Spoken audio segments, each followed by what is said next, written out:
Welcome to Divine Downloads. I'm your host, Cassandra One, and this is the show where we help you divinely design your life. And today's podcast, I think, is something that every single one of us needs. We're going to be interviewing Amanda Boleyn around how we can more effectively get out of overwhelm and into productively using our time to accomplish the goals and the results and the manifestations that really are important to us. So you're going to love this interview. And before we dive into that, I do want to remind you, don't forget to check the links below. Whether you're listening to this podcast or you're watching us on YouTube, there are so many great resources in the links below each episode, whether it's my free Divinely Design Your Life guided meditation bundle that you can access right away and start your meditation manifestation journey, or it's one of the wonderful resources from our guests. I don't want you to miss out, so be sure to check those links. But now let's dive in. So our guest, Amanda Boleyn, is a productivity systems and operations expert. She helps solopreneurs get out of CEO survival mode and into organized, streamlined, make more money mode, right? Which is what we all want. She works with clients all over different industries in her program, Amplify, where she teaches the foundations of time management, how to hire your first VA in under a week, and how to organize your life. The tools that we'll be sharing on this episode will be applicable to you no matter if you're a solopreneur, you're working 9 to 5, or you're a stay-at-home mom, right? These are just essential tools that are really going to help you get clear on whatever the results you want to drive on your life in your life is, whatever your priorities are, make more time for that, and how to hold it all without being overwhelmed. So without further ado, let's just dive in. Is it so good? Amanda, I'm so excited to have you on the podcast. I feel like my audience is going to love you because I know one of the things that I get asked about so much from my clients and people that follow me on Instagram is always about time management. Like, how do you get all of this done? And you, I feel like, are just like a ninja at this, like a totally next level at really helping people like me, whether you're kind of at where I'm at in business or you're just starting off, really be a time management ninja, I would call it, and simplify your schedule and your life so that you are still maximizing your productivity and your income and making money, but you're going less crazy and being less overwhelmed all the time. So before you kick off, how did you get into this? Like, how did you become an expert on this? Oh my gosh. Well, first of all, seriously, thank you so much for having me. I know that anytime I get to like share the ears of the audience and like get in front of another audience, I don't take it for granted. So thank you. And it's so funny. I mean, I feel like this interview or episode will probably go in a few different directions as it relates to time management and productivity and all of that stuff, because I love all of that stuff. But when I think back, when I was younger, the idea of operational efficiency, I really do feel like it was kind of ingrained in me from when I was young, which maybe I innately had that desire and I was good at the skill. But a lot of the things that I teach can also be learned. But I remember I worked at a grocery store when I was 14. That was my part-time job. I worked there 3 to 6 hours a week because you couldn't work more than 3 hours until you were like 16 at a time. So I'd work 3 hours on Saturday and 3 hours on Sunday. And I remember that like when I was a cashier, I would try to see how quickly I could get someone's groceries across the register and how efficiently I could pack the groceries, because if I could do it in 5 bags instead of 7, that means that, well, I save 2 bags and then they don't go to waste. And so my desire and obsession, you could probably say obsession, really just started from a young age. And I also think like part of it maybe it was the household that I was raised in. Both my parents like in a very blue collar household. And so I witnessed my dad, he would, for better or for worse, like wear the same jeans and would never replace them until they were there were holes in them. And even sometimes when there were holes, he still wouldn't replace them. I'm like, Dad, these got to go. And he always, still to this day, takes really good care of his stuff. And so I learned and became obsessed with this idea of like, when things are organized and they have their place and there's systems in place, we can be more efficient, we can save time, and then that frees us up to do the things that we actually truly love to do. And so I primarily work with solopreneurs in that regard of what I see happen often, and stop me if I'm going on a tangent here, but you kind of like hit the ceiling in terms of how much time you have and how much time you can spend in your business. And at that point, it's like, okay, the way that you get more time back, whether you want to reinvest that working on your business, or maybe you want that time to rest or go do a hobby, is really to either A, make your business more efficient through systems and operations.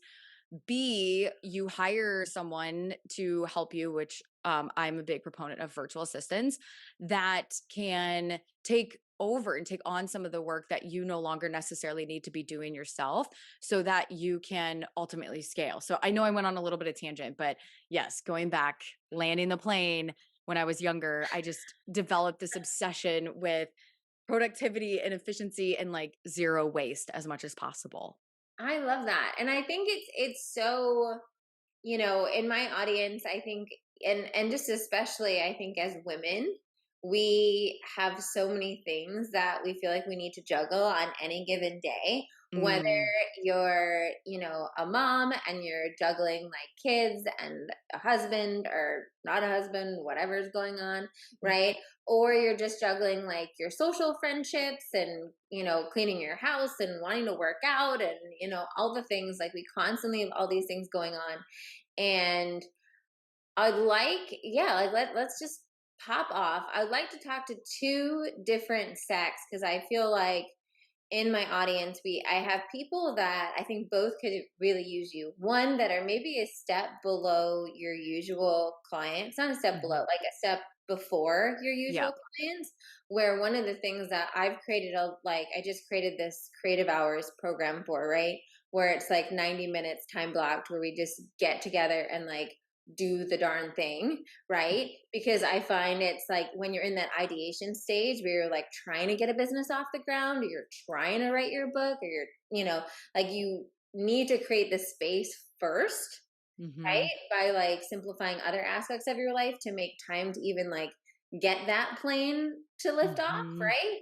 And then of course there's like the people that like me, like Amanda helps me with this. Where I have like 7,000 things going on in seven different directions. And And then we need to prune, and we need to be like, okay, what's the priority? What is our North Star? What are we going to do? And how do we like remove yeah, how do we prune and be able to yeah, move like, forward? yeah, how do we refine and like, kind of cut the fat, so to speak, keep what's really imperative to, the things that really matter to your heart and the things that are driving like growth and income in your business, or, nourishment in your life, and kind of get rid of the noise. So, Mhm. how do you begin when someone comes to you or someone comes to one of your programs? Where does someone even start? Because I know people that are resonating with this experience probably feel overwhelmed at even like, okay, how do I begin with this? Yeah, and I'm just making notes too if you're watching the video. Whether if you feel overwhelmed, there's what I find with overwhelm and time management and all of that, there's the mental aspect and then there's the tactical aspect. I think most people are like, give me the tactical stuff. And they're kind of like, yeah, yeah, yeah, to the mental mindset things. And the one I'm going to touch on the mindset piece really quick, and then I'm going to go into the tactical because that is the juicy stuff. And the mindset is finding ourselves in a state of like, oh my gosh, I'm so overwhelmed. I don't have enough time.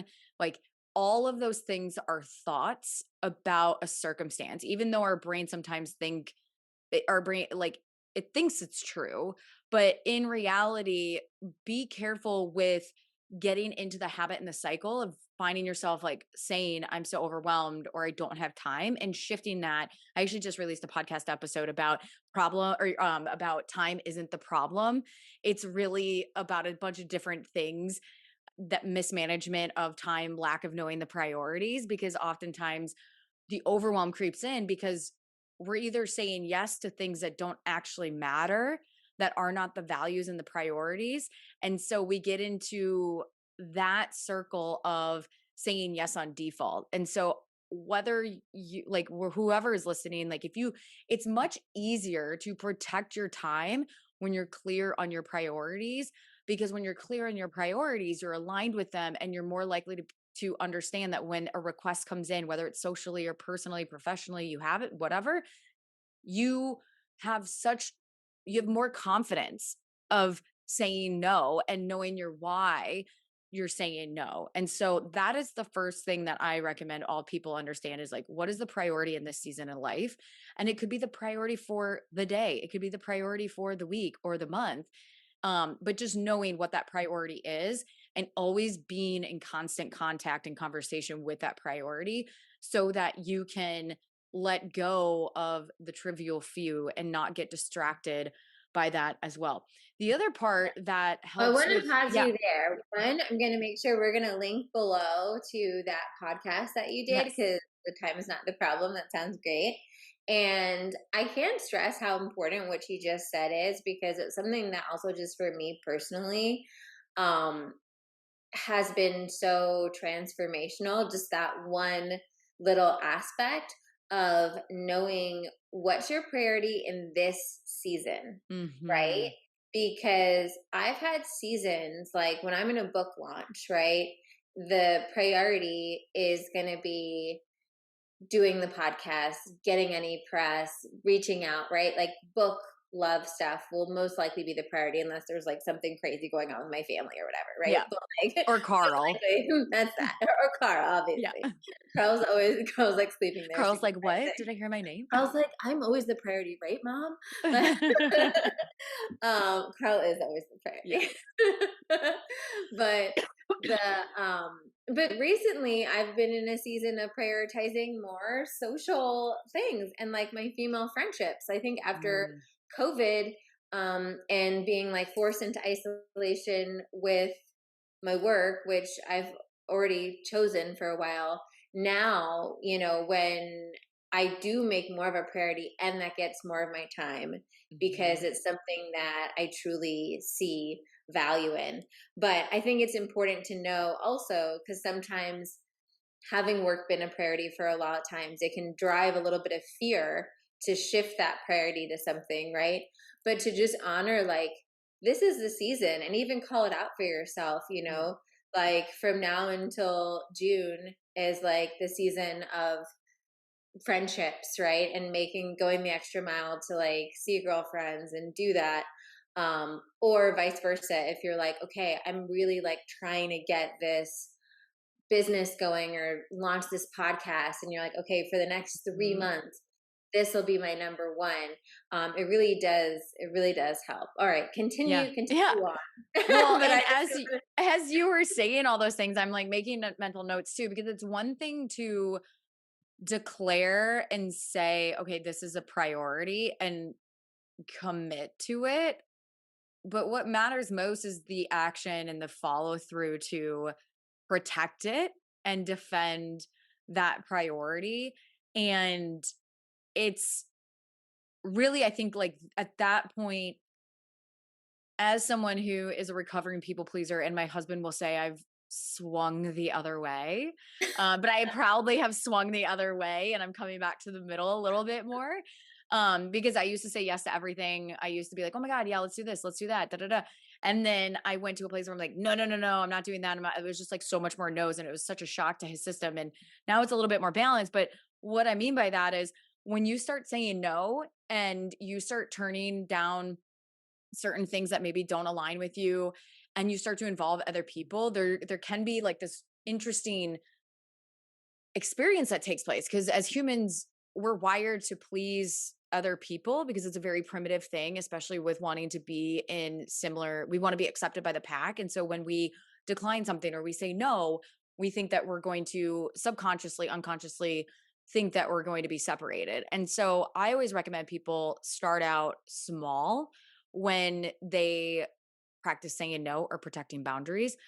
Um, and finding different ways. There's another podcast episode, which I'll get that to you so you can link it in the show notes that I have on that, because that is like growing to a place where you can confidently say no and be detached about how the other person feels is like a really big growth experience that I know when I went through that. And I still go through that from time to time, depending upon what the situation and circumstance is. But if you can cultivate that skill, it's going to be able to open you up to the ability, just open you up to your life and what you want to achieve and become so focused. Now, I'm going to kind of shift gears a little bit about calendar blocking and goal setting and to-do lists. I think one of the things that really has helped me and helped my clients is moving away from a to-do list. A to-do list inherently is something that just looking at it feels very overwhelming because it's never done. It's always a list. And I now am in the habit and practice where I may start out with a to-do list on a piece of paper. I write it out, but it immediately goes onto my calendar. And why that is beneficial and helpful is because when you take something off of your to-do list and you put it on your calendar and you assign a time, place, and date, you no longer have to wonder or think about when am I going to get this done. And so that's a way for your brain to actually save space and energy, because if you got to go to the grocery store, or do the laundry or brainstorm X, Y, and Z for a business you're launching, like looking at it, wondering when you're going to get it done can be very overwhelming. And so centralizing everything on the calendar can be extremely beneficial and helpful. And like, even tomorrow, I'm going to the grocery store. I have a 30-minute time block, go to Harris Teeter. And then in the description is all the food and everything that I need to get. And so it's out of my head and it's not on a piece of paper. It's not on a notes on my app or my phone. It's on my calendar. And I know that that's when I'm going to do it. And so one of the things that I teach my clients is how like you budget your time just like you would a financial budget. And you think about, okay, how many hours a week do I want to work? And some of us, it varies, it's different. Some of us only want to work 20 hours. Some of us have the capacity and time to work 40 hours. Some of us don't have a choice and we have to work X amount of hours. And so we work within those constraints and we say, okay, what's everything that you want and need to get done for the week? And then let's go find time on your calendar to do it, rather than being in this reactive mode. And it's a lot easier if you're tuning in and you're a business owner to be able to do this, because I've worked with business owners and entrepreneurs and I've worked with people in corporate America. There's definitely a little bit more of a hurdle when you're in corporate America, because oftentimes you don't feel like your calendar's your own. So take what I'm saying with a grain of salt for both situations.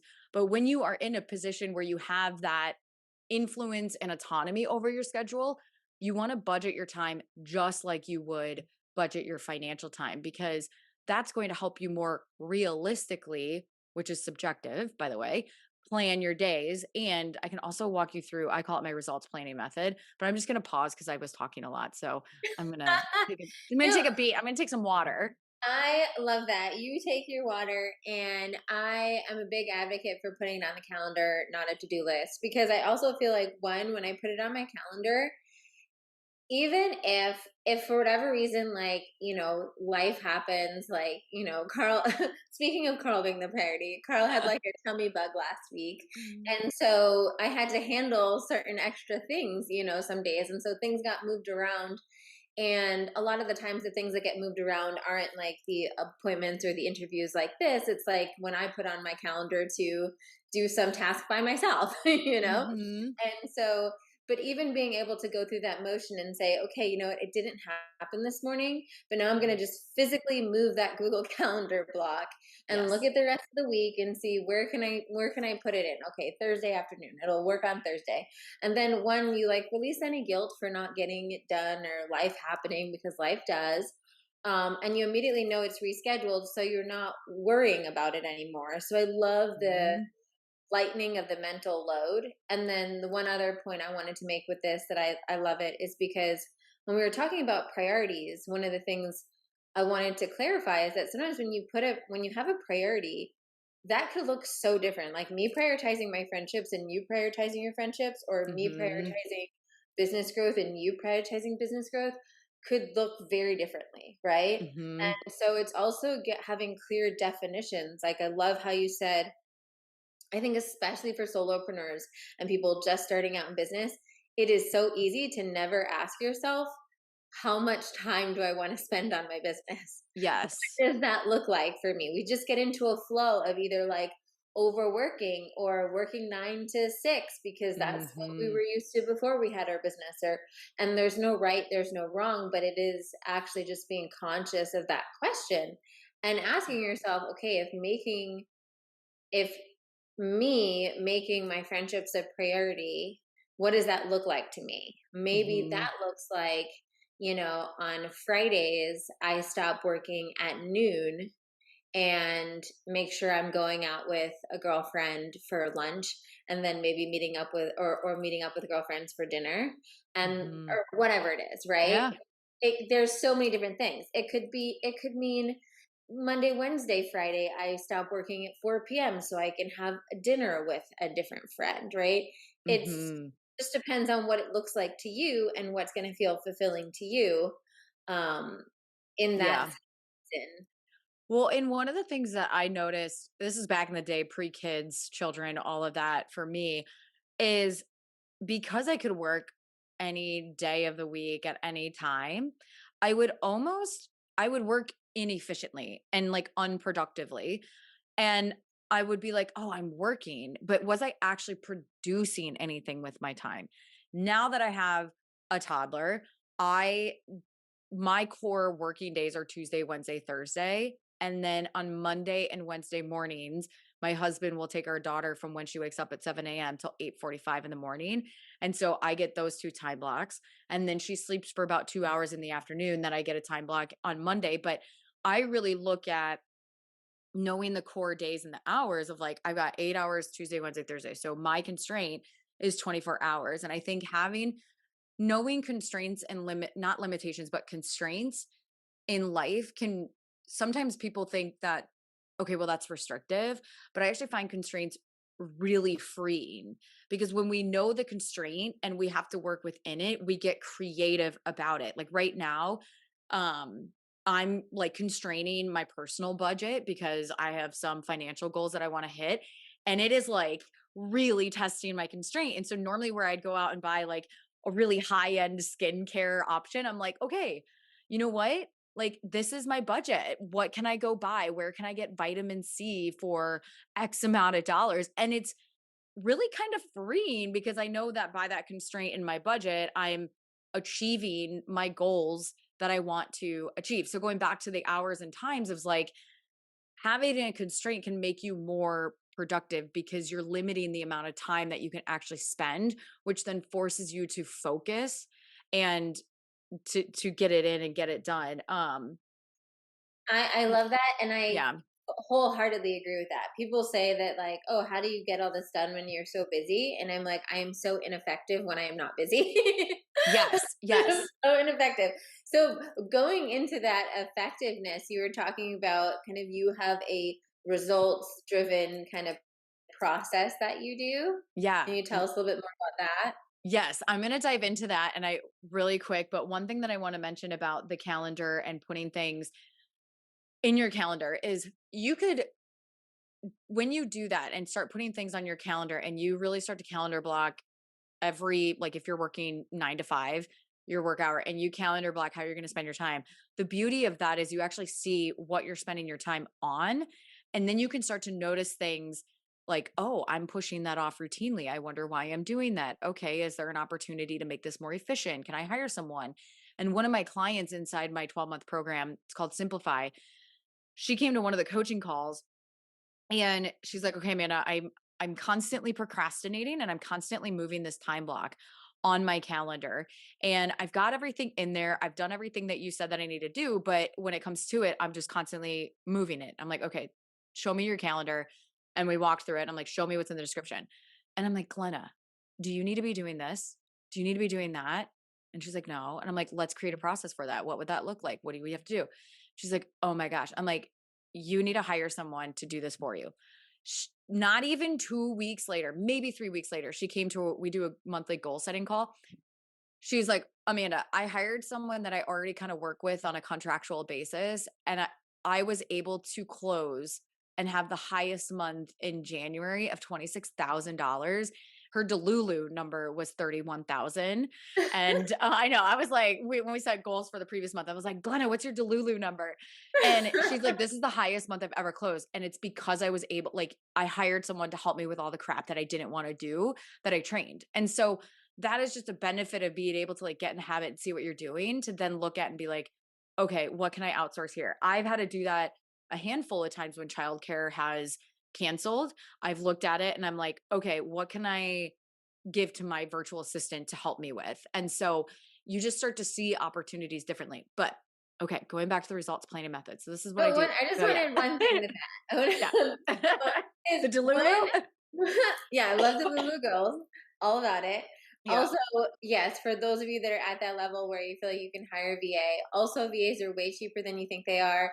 So if And you feel like, sometimes even if you need them for 5 hours a month, yeah, and it doesn't have to be a massive commitment. That's the other thing that I think a lot of people think is that, what am I even going to have them do? And what if it doesn't work? And why, like, if I don't have work for them, it's like, there are VAs out there that will work 5 hours a month to start. absolutely. So, yeah, And even sorry. on like things like Upwork and Fiverr, if it's like a certain like one-off like little task or whatever that you're just like, okay, for like Hmm. $20, I need someone to like give me an Excel spreadsheet of every like preschool in South Carolina or whatever. Which you could probably do Chat GPT too. Oh, or chat. That's so true. Now Yeah. we have ChatGPT. You don't even need Yeah. people to do I that. know. But one of the other things I want to say is one of the things I do also sometimes is schedule certain tasks that I feel like I don't need my brain for. I don't Yes. right. There are certain tasks that are kind of like monotonous Hmm. that like I of course now I'm blanking on what that would be, but like something that like I don't necessarily like I could have my assistant do, but I don't necessarily mind doing, right? That's a little bit more monotonous. And I think another version of what kind of how I game plan that is that like I never put those tasks during my like prime functioning Mm. hours, right? Hmm. Like that is a task when I'm like, okay, I have back to back podcast interviews or back to back clients.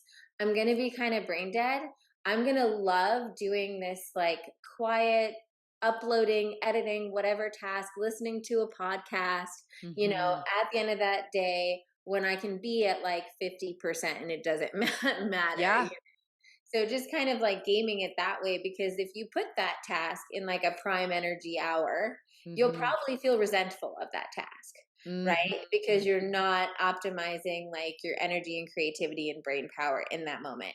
But sometimes just when you schedule the task can Hmm. totally, because then all of a sudden if it's like 4:30 p.m. and I'm like half brain dead anyway, I'm like, great, let me like listen to my audio book and just get it done, and then I feel more productive than I would if I did nothing. Yeah.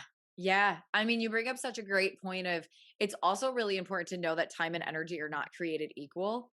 And so you could spend 30 minutes doing a task that you dread that's going to leave you depleted for hours later on, which is going to make you inefficient.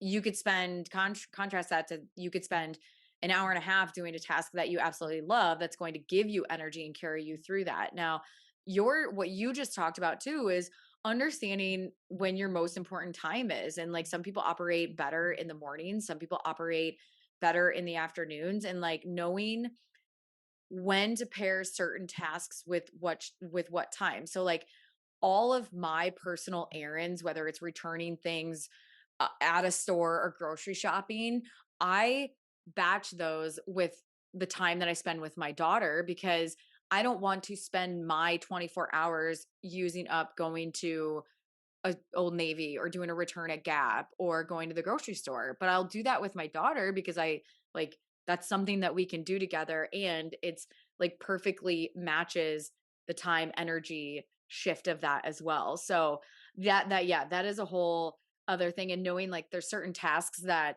are really like using different energy. Now, I will say sometimes though, the tasks that require the least amount of brain power sometimes can be really effective when we are like not motivated to get into doing work. Like you can create momentum by doing the really easy, simple tasks to build that energy so that you're getting into like, okay, now I'm working mode. So now I'm going to like switch into the bigger tasks. So yeah, I love I this agree. stuff. Yeah. I agree. I agree. Yeah, and it's all like a self discovery journey, right? It's like Yeah. knowing yourself, learning yourself, and knowing that like it's not going to be perfect your first time at the gate. And Mhm. like it takes like me and Amanda have been like having our own businesses for many moons now, and it evolves and it shifts, and then you start learning, better of like, oh, okay, wow, today like I did this and like it messed up my energy for the next one ever. Mhm. Okay, how can I do that better next time? So it's progress, not perfection. But anyway, Yeah. I got you off Yeah. track. You were going to No, tell no, us no. This is good. Okay, so about the because res I know a fear that comes up when people think about simplifying and streamlining and all of Mm, this is they're like, well, what if I don't get the results that I'm hoping mm, to get, right? What if I yeah. don't make the money that I hope I'm going to get? And our culture just feeds that because it Mm, has this like, this underlying unconscious programming of like, you've got to hustle, you've got to work 25 hours a day, to mm. like be, have all of your finance goals. So tell us a little bit about how you help people when they have their delulu goals but they still want sanity in their Yeah. life. I'm also laughing because I remember over Christmas I saw some things on Instagram in which I just have to mute. And again, it's just a phase of life that I'm in. Like I am not in that grinding, like push hard phase. I was in my 20s and I do shift in and out of those gears at some points, but I am like way more no, I'm not working these days. Like it's great for you, but I'm just not doing that. And so kind of also another thing about constraints is understanding your input. And the input in and of itself can create distraction and dilute your energy and intensity and focus. So like being really mindful of that. Okay. The results planning method, this is the same method that I do at the end of every single week to plan the next week. The first thing, well, and I do this every month as well. I define 1 to 3 specific goals that I want to achieve every single month. And so it's always a rolling 30 months. I loosely plan 60, 90 days, but I really get detailed on the next 30 days. And the method is the same. So I'll just take it as an example for the upcoming week. So at the end of the week, whether it's Thursday or Friday, I will sit down and say, okay, what are my overall goals for the month? And then because of those goals, what are the top 1 to 3 outcomes that I want to, or results that I want to achieve for next week? So you get really specific, let's just say on the one result, and it has to be like clear and specific. And I recommend getting detailed or potentially using numeric numbers if you can, but just understanding what that clear result is. And it would say like completing an about me page for my website versus work on website. There's a difference there. And so that's where I think a lot of people get into trouble is they say, okay, well, I'm going to work on my website. But what does that even mean? Like work on your website. There's no clear result. And so if you want to start achieving results, you got to get clear on the results. So that's step number 1. Step number 2 is you're just going to brain dump an entire list of all the things that you need to do in order to achieve that result. So if by the end of next week you want to launch your about me page, then maybe it's like, okay, well, I got to brainstorm an about me page. I need to pick a layout for an about me page. I need to write the first draft for the about me page. I need to finalize the second draft for the about me page. I need to decide what picture I want to put on for me. I need to decide what colors. So you just start making a list of all the things that you need to do. And then the third step is you go through that list, you make sure they're in chronological order, and then you estimate how much time you think it's going to take you to complete that task. This is where that time budgeting comes in to help you more realistically and more intelligently, if you will, like plan how much time you think something's going to take. And there are over planners and there are under planners. I know listening because I get this question all the time like, Amanda, how much time should I estimate? There's not a perfect answer. The answer is that you want to estimate enough time that you're not going to feel rushed, but not too little time. Well, you don't want to you don't want to give yourself too much time, because then what's going to happen is that when your focus isn't as dialed in, you're going to find things to procrastinate and be distracted by. But if you have too little time, you'll feel rushed and scattered. So it's kind of a sweet spot. And knowing what those time blocks are, take a little bit of time. So usually I'll look at my list. Sometimes it's a 5-minute task, sometimes it's 15-minute task. If it's anything that I think is going to be over 45, I challenge myself to break it up a little bit more, because oftentimes the reason why people procrastinate, not always, when they put something on their calendar, is when they go to do that thing on their calendar, it's too vague. And when something is vague, it's easier for our brain to procrastinate, because our brain loves specificity. And so, step number 3 is a chronological order, estimate your timestamps. Like, put timestamps and estimate how much time you think things are going to take. Then the final step is you're going to go and put that on your calendar. You're going to find time of when and where, what day you're going to do these things. And then you just need to show up and do those things, instead of, and like, not negotiate with yourself of like, I'm going to do this later, I'm going to do that. Now, obviously life happens, things have to shift. Carl gets sick, you got to take care of Carl. But those are the 4 steps, is like getting really specific and clear on what's the result. Then you've got to do a massive brain dump, put it in chronological order, add your timestamps, and then put it on your calendar. And this process takes me, now it's gotten down, like it takes me less than 15 minutes to do it, because I've built that skill set.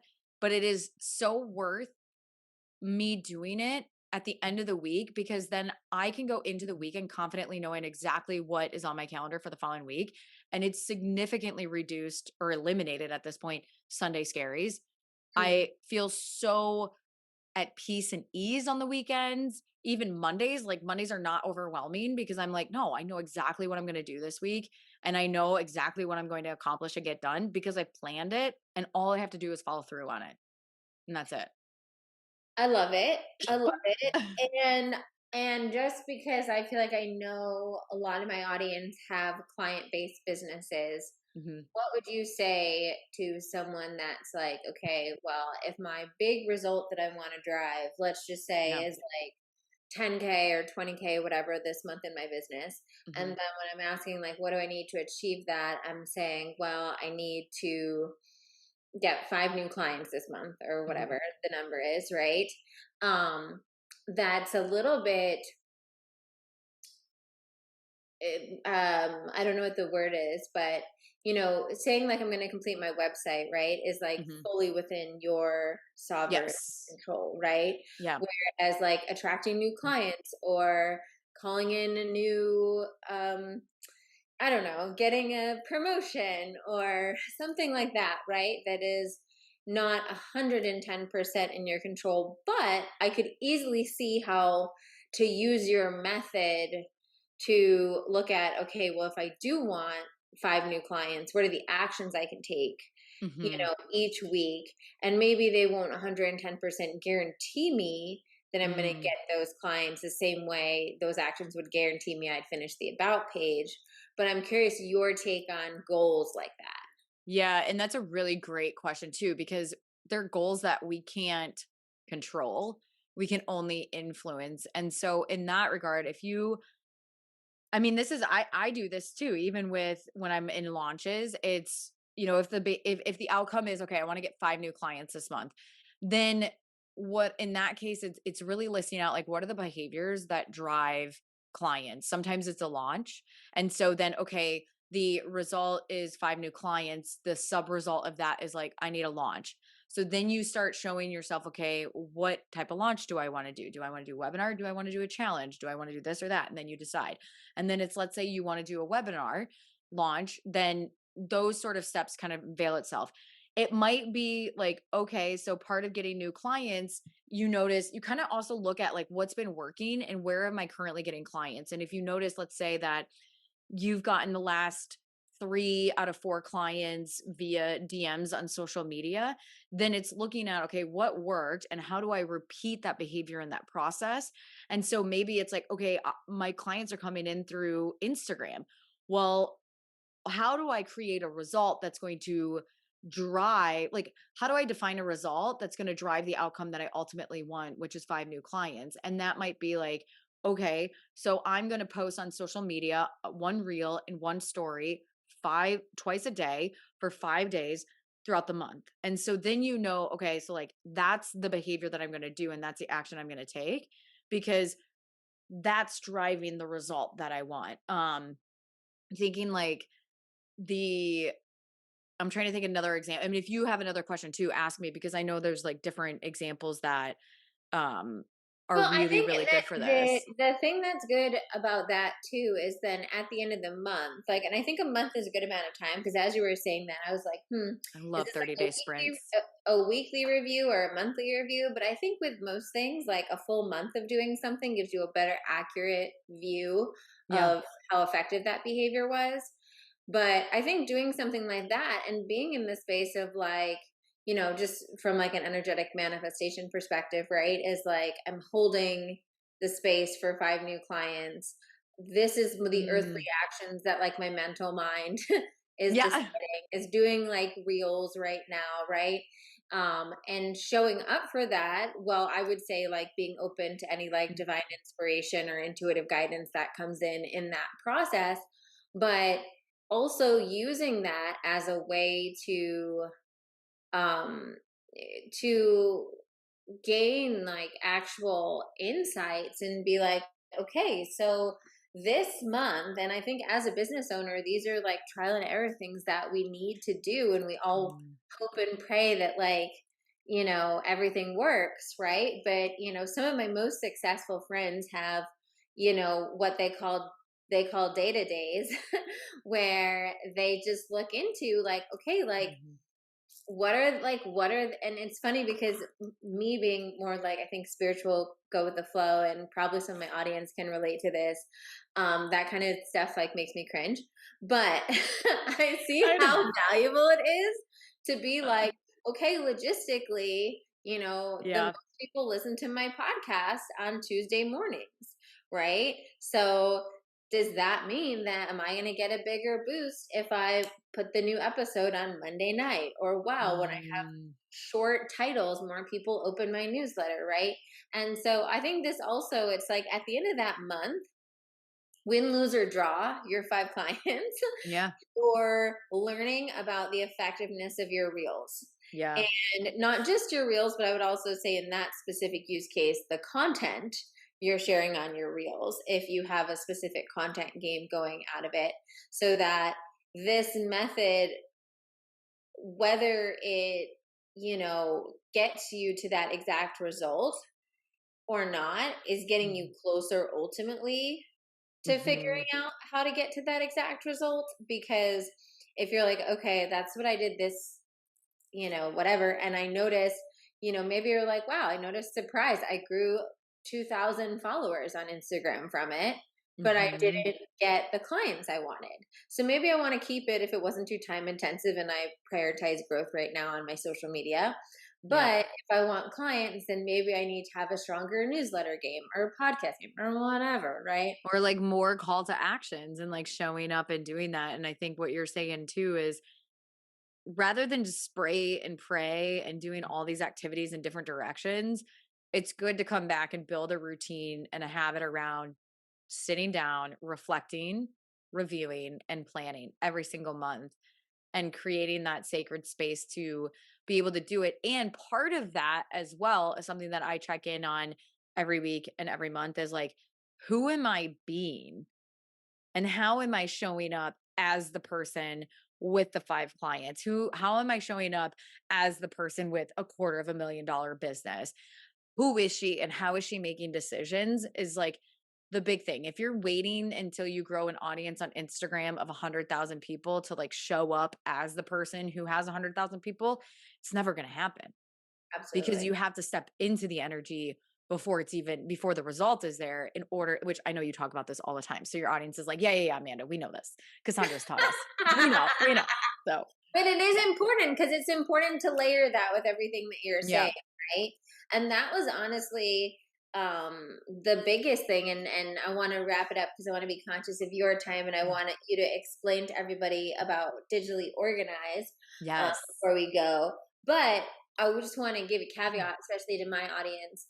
Um, the reason that I got into doing any of this, that I got into calendar time blocking, and I got into this was from originally from being in that state, right? I when I first decided I wanted to make my first 100K in my business, now probably like 7 years ago, I woke up one day and I was like, Cass, are you running your business like you make 100K?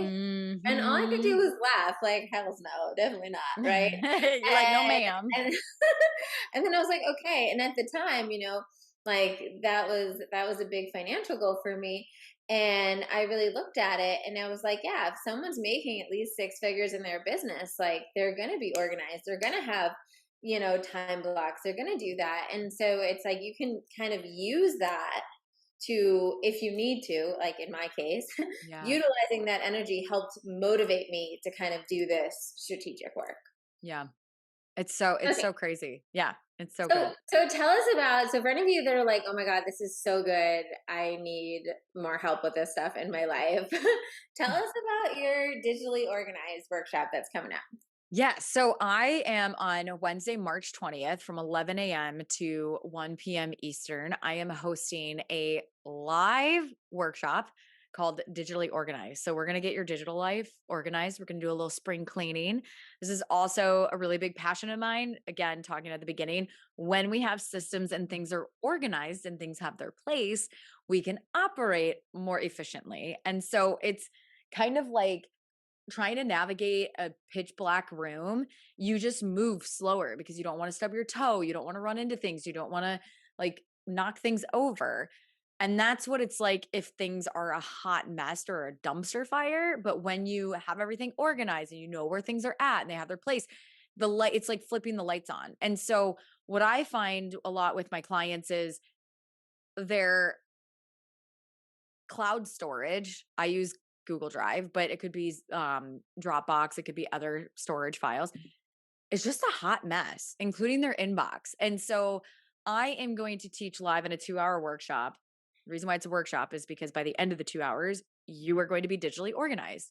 And so it's going to be a mixture of like me teaching, giving you my templates, giving you my frameworks, and then saying, okay, I'm setting the clock. We're going to spend the next 15 minutes and you're going to go through your business files and you're going to clean that up. And then I'm going to show you how I organize my email. We're going to do a couple of different things and install some text so that you can like get focused and clear. And then we're going to do it for your personal. The personal piece is one of the things because I also think like as a business owner, having your personal life organized and having a command center can make such a difference if you're looking for a tax document, if you're looking for vehicle registration, like all of that stuff. So we're going to do business and we're also going to do personal on the call and there's bonuses and everything that come with it. So while my business Simplify with Amanda B is geared towards like helping business owners, this digitally organized workshop is also really well suited. You'll get value out of it if you're not a business owner and you want to just get digitally organized for the spring. Oh my God, I Yeah. need it. I want it. Yes. Guys, I'll probably be there with Yeah. you. Yes. I As I love look at it. my inbox of 400 emails, that Amanda would cry. Girl, no. Let's get those. And Amanda's been so generous for all of you listening. You can Yes. use code CAS15 and get a little discount on us. And I just love it. I'm super excited for it. Honestly, I'm going to try to be there live if I can swing it I because would I love feel like it. I desperately need this too. Um, I know. And I actually forgot you can, added bonus. I'll be yeah, there, guys. Cass is going to be there in the audience. It's going to be amazing. So you can sign up at Simplify with Amanda B as in boy. My last name is Boleyn.com/organized. And then you can use Cass 15 for 15% off. Awesome. Yeah. And so that's live on Zoom, just in case that wasn't clear, so you don't have Yes. to be Live. present. And if But you can't attend live, you'll still get access to the recording, the workbooks, all of the stuff that comes with it as well. But if you can make it live, even for half an hour, even for an hour, come. It's going to be a yes, party. I love It's a it. spring And cleaning Amanda, party. this was so wonderful and so helpful. Can you just let everyone know all the different places they can find you if they want to follow along with you and your organization journey? Yeah, thank you. I have a podcast, Simplify with Amanda B, and then my website, simplifywithamandab.com, and then over on Instagram with Simplify with Amanda B. So you can follow along in those 3 areas. And I would love for you to say hi. Yes, I love it. And all of those links will be below, including the link to the workshop and a reminder about that code. Thank you guys for listening. And thank you, Amanda. I am so inspired. And I feel like every time we talk, I think of some other better way I can streamline my business from you. So I'm so grateful I for your love it. Well, time. thank you. And thank you to your audience for tuning in. And I'm excited. I hope to see some of you guys in March 20th. Yay. Yes, we're all going to get digitally organized. Yep.